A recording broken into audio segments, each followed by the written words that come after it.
there's a lot of other shit going on that players are like, this ain't where I want to be. We're calling the plays, all right? You got to listen and you got to execute. I already feel good about me. I'm good. Just call it.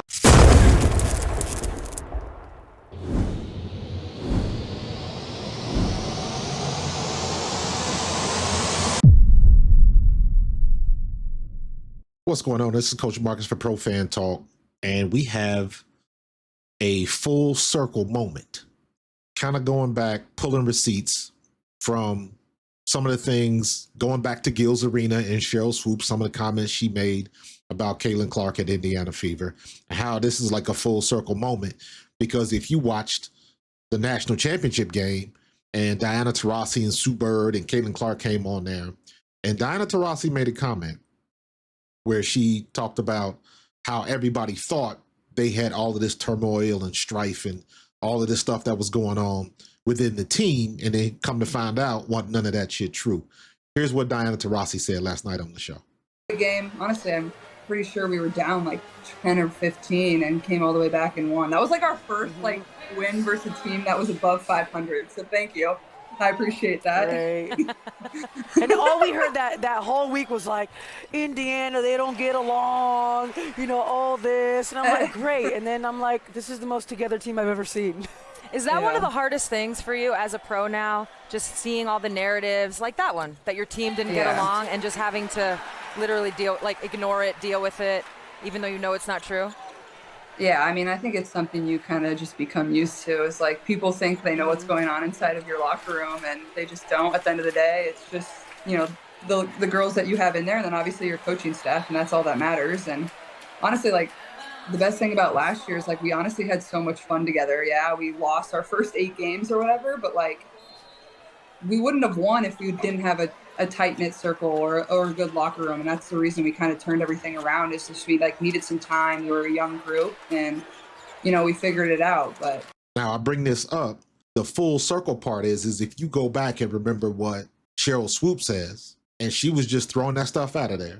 She was just throwing stuff up in the air and hoping it would stick. She got called on the carpet, but I'm just bringing this up because, to me, now it's come full circle, because you got some of the people that were actually playing in the league and what they thought what it was, and it was really unnecessary. And even when I go back and I look at the broadcast on Gil's Arena and you listen to what Sheryl Swoopes was saying. I also know players on that team that are like, oh, hell no, we don't want to just be here. Yeah. Because then when you... I was about to say that. Because then when you factor in free agency, you got players on this Indiana Fever team. They getting paid anyway? That are like, no, but players who will be free agents next year. They getting paid, right? No, what I'm saying is, the start of the season to now, we're in the playoffs. Y'all playing well. Their money's kind of already guaranteed for next year. The season coming. I mean, in the summer, potential contracts because they played so well this season. Everybody on the roster gets a different kind of look. Anybody on the Aces going into free agency, everybody's looking at you. Yeah, oh no. People in the Fever, we're like, y'all. That's not my point. There's a lot of other shit going on that players are like, this ain't where I want to be. Over there. Yeah. Yeah.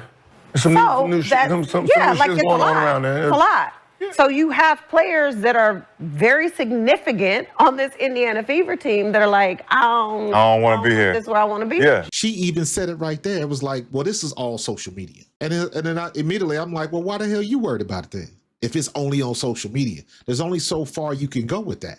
Even when she was trying to make the point about Aaliyah Boston, the treatment that she's getting, what she was saying was, who wants to go to Indiana? And when you play well, everybody loves you. But when you don't play well, you don't want to deal with the backlash of that on social media. That's what she was talking about. The praise and the criticism that you get on social media specifically. And McCant made a good point. It doesn't matter where you go. You're going to get the same thing. Doesn't matter where you go, because the internet has the reach. So you look at all of them people in the W, everybody ain't got a following like Angel Reese, and everybody ain't got it like that. So everybody's not going to look at it like that. But why would you take that? Why would you take the social media to mean, and then you say, well, let me preface it by saying, this is just social media. I ain't talked to nobody.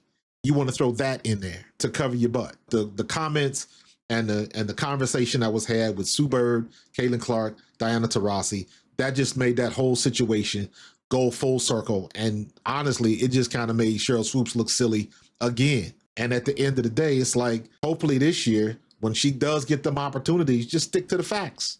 Talk about basketball. When Sheryl Swoopes talked about basketball, she was great. You can't deny what she did. She knows what she's talking about. And when she switched and got into this other lane, this is not where you're supposed to be. And she looked silly for it.